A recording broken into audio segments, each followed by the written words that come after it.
Good morning, good afternoon, good evening, good day, whatever time it might be when you're viewing this. I'm glad you're here. I'm glad to be able to talk to you. This is quite amazing when you think about it, the way that we can reach out and talk to each other and even see each other, or at least you can see me. My name is the Reverend Leslie Woodward, and I am the Assistant Minister for Religious Exploration at Heritage Universalist Unitarian Church. When Unitarian Universalists gather, one of the first things that we do is we light a chalice to mark this as sacred time. So I'm going to light my chalice with these words.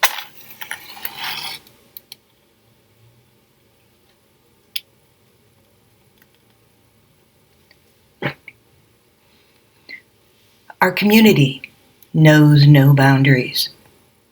We are not confined by the physical limits of walls, or for that matter, by what often binds us, restricts us, holds us back. We are freer than we know when we release ourselves and each other from expectations of what is needed for true community. I know you. I love you. I hold you in the light. I hold you in my heart. We light this chalice, a beacon of this community, holding us all together here, now.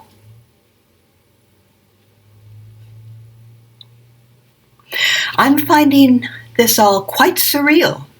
How about you? It seemed like 1 minute I'm wondering if I have enough dog food. I'm washing the guest bathroom towels. I'm planning religious exploration classes for our children. And I'm thinking about cute hand-washing memes to post in the church bathrooms. And then, bam, life changes. My husband starts working from home. People text that they are sick, or their parent is sick, or they are afraid of getting sick. The Ohio governor closes our schools.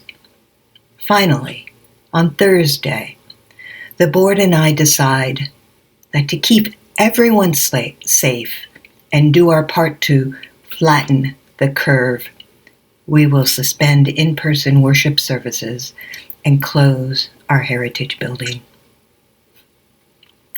Was that just Thursday when we made that decision? It feels like much more time has passed. Yes, indeed, it was just Thursday. My friends, things are happening quickly. So quickly that it feels hard sometimes to catch my breath. And I suspect that many of you are feeling that way too. So today, let us breathe together in a time of guided meditation. If you are willing and able, find a comfortable sitting position. Back straight and feet flat on the floor is ideal, but heck, we're not striving for ideal today, so go ahead and slouch or lie down or do whatever you want to do. But listen to my voice. And while we wait for everyone to get comfy, take a deep breath with me. In and out. Take another breath. This time let it out with a big whoosh. In.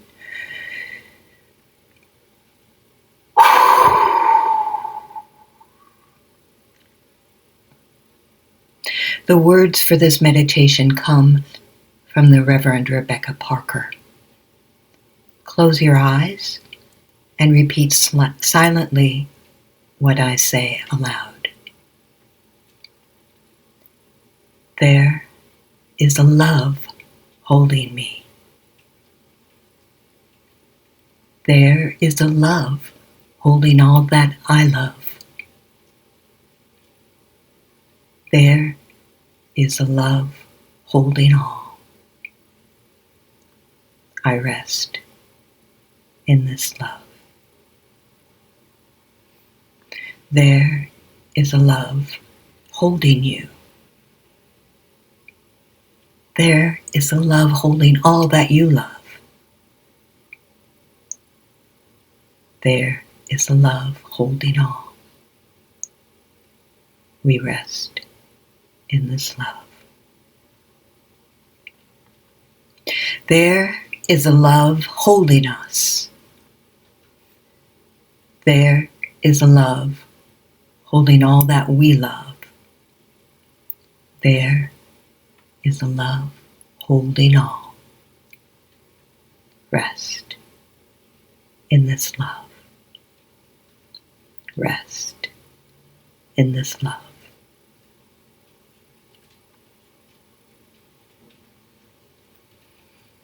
As you are ready, slowly open your eyes and reconnect with the room around you and with the screen in front of you.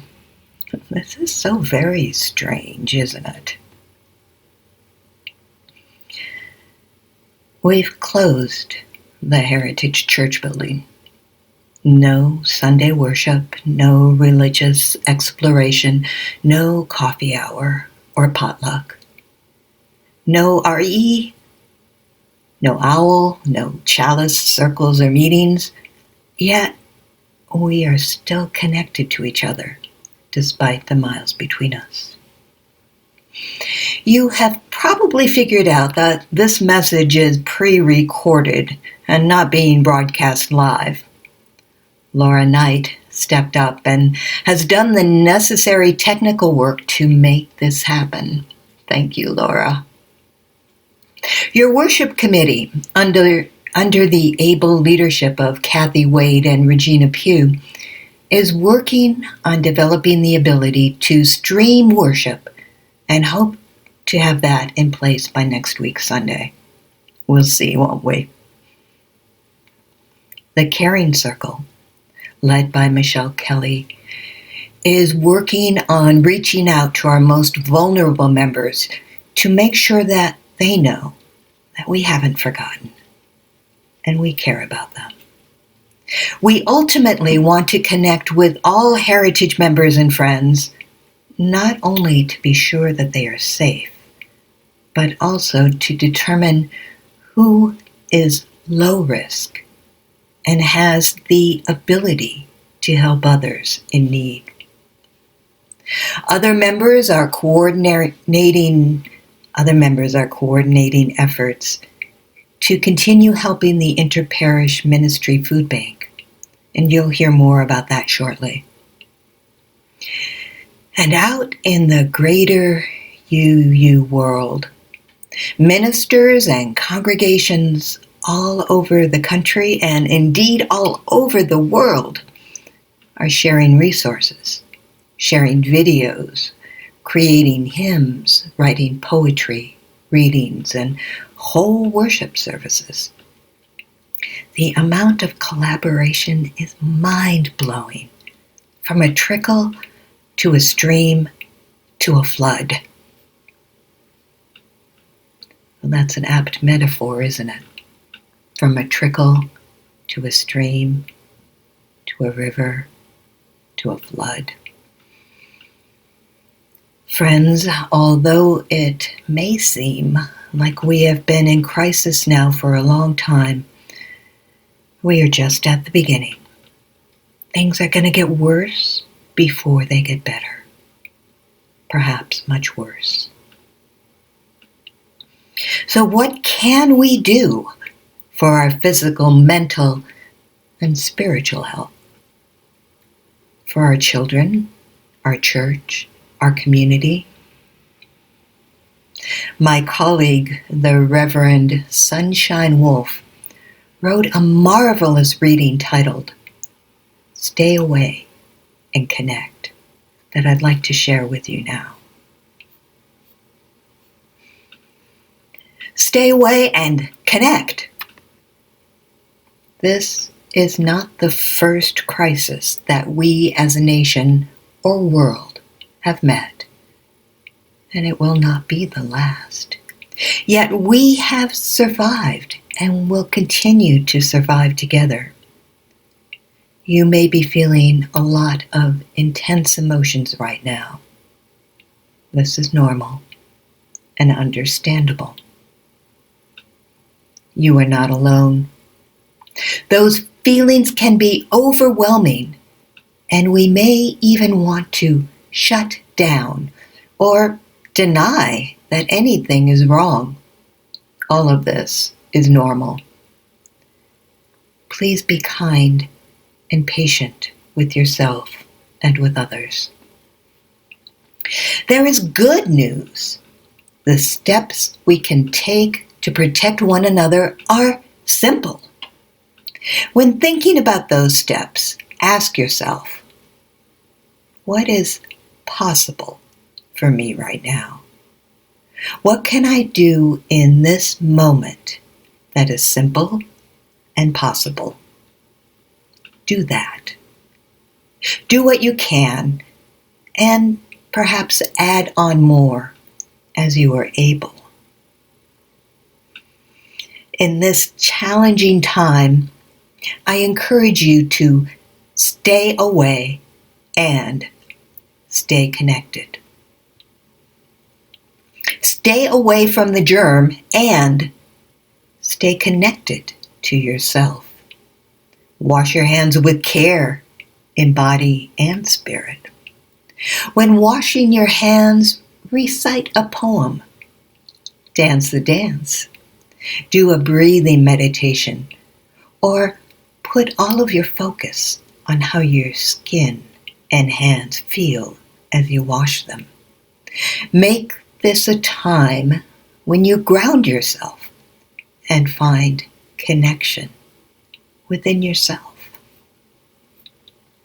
Stay away from information overwhelm and stay connected to a few reliable sources. In this day and age, there are tons of places to get information. News outlets make money on crisis, and it is not in their best interest to limit that information. Pick 2 or maybe 3 places that you will routinely check for information that have reliable and factual information on the virus. For example, you could choose the CDC, the World Health Organization, your friend Jen, who reads everything and distills it on their Facebook page. Hi, Jen. And your local health department. You do not need all of the information. Unless you do. Well, some of us manage crisis by having all of the information, and that's okay. If you are feeling overwhelmed by the information, you can choose your sources. It is better to pick what is manageable than it is to ignore this all completely. Stay away from people and stay connected in creative and fun ways. At this time, canceling worship and other events helps reduce the chance of spreading the virus. But that does not mean that we cannot connect. Social distancing, or as one of my colleagues prefers to say, physical distancing, protects all of us, especially those at high risk. And we need one another. Call a friend, play words with friends, chat with someone online, chat with a neighbor from one another's doors or porches. I just saw an amazing video from Italy where neighbors are opening their windows and singing together. My personal favorite: have your friends set a time when you will all go out and howl at the moon. How about we do that? 9 o'clock tonight, Eastern Standard Time, or is it Eastern Daylight Time? Go outside and howl at the moon. And think of me, in my backyard, howling at the moon too. Find creative ways to connect while keeping physical distance. Make a game of it. Tell jokes. Sing songs. According to your own ability, find the creative connection unique to you. Distance and connect. Distance and connect. This is a time of challenge, and together we can make it manageable for ourselves and for our world. Stay away and connect. Stay away from what is potentially harmful and embrace creatively how we can connect in spite of it all. You are not alone. And if you are, reach out. I'm here. We're here. Dear ones, there are some more messages from Heritage today. Please listen to them, and I'll have closing words for us shortly.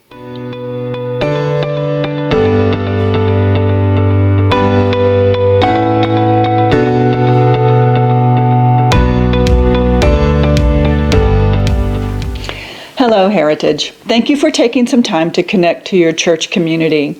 I asked to be a part of this first video offering to say to you that myself and Kathy Wade, my worship committee co-chair, are working during these coming weeks to still fulfill the mission of the church worship committee, which is to ensure regular, high-quality worship experiences. We are so fortunate to have the guidance and leadership from Reverend Leslie during this time as well. We hope you will continue to check out future video and live streamed services once we get that process in place. I encourage you also, as you are willing and able, to donate the money you would normally put in the offering plate directly to IPM via their website at interparish.org, or choose another local nonprofit. Everyone is struggling right now. We've also set up donation bins under the canopy behind the church for you to drop off IPM donations.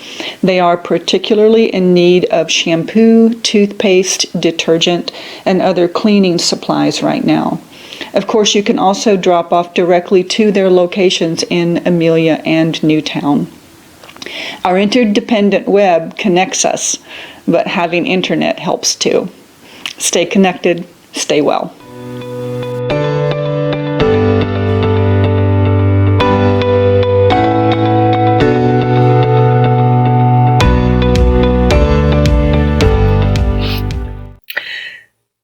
Hello. I hope you've had the time to look at the videos from Reed about our pledge campaign, because it is really important when it is time to open our doors again that we indeed can keep them open. If you need me, call me. If you don't know how to call me, get in touch with someone else within our church and they will tell you how to call me, or they will pass the message along to me and I will call you. We are caring for ourselves. We are caring for those that we love. We are holding everyone in our hearts. I extinguish our chalice today and share some closing words.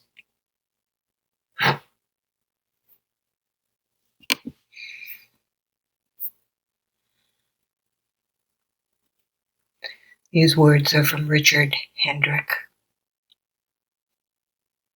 Yes, there is fear.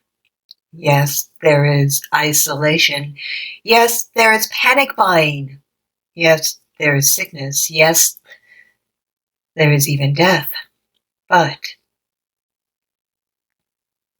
they say that in Wuhan, after so many years of noise, you can hear the birds again. They say that after just a few weeks of quiet, the sky is no longer thick with fumes, but blue and gray and clear. They say that in the streets of Assisi, people are singing to each other across the empty squares, keeping their windows open so that those who are alone may hear the sounds of family around them. They say that a hotel in the west of Ireland is offering free meals and delivery to the housebound. Today, a young woman I know is busy spreading flyers with her number through the neighborhood so that the elders may have someone to call on. Today, churches, synagogues, mosques, and temples are preparing to welcome and shelter the homeless, the sick, the weary. All over the world, people are slowing down and reflecting. All over the world, people are looking at their neighbors in a new way.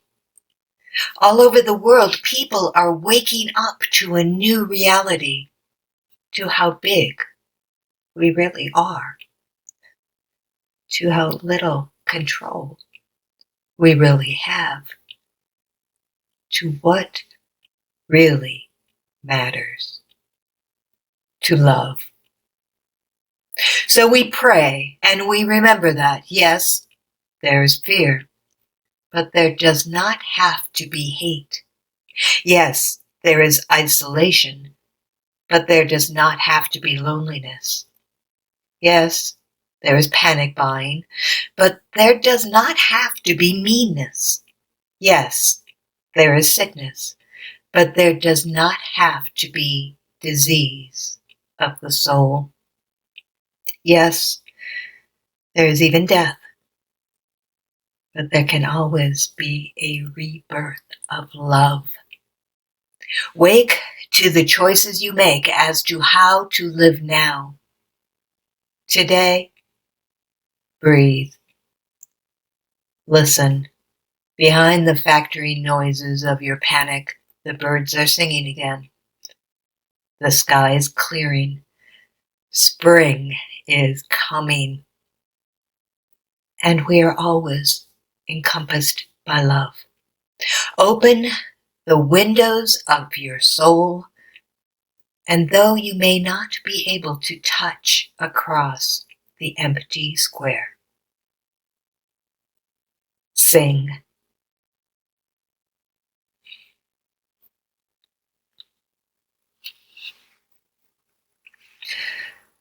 May the spirit of life that each of us possesses flow from one to the other. May it stay with us and bring us peace and harmony until we meet again.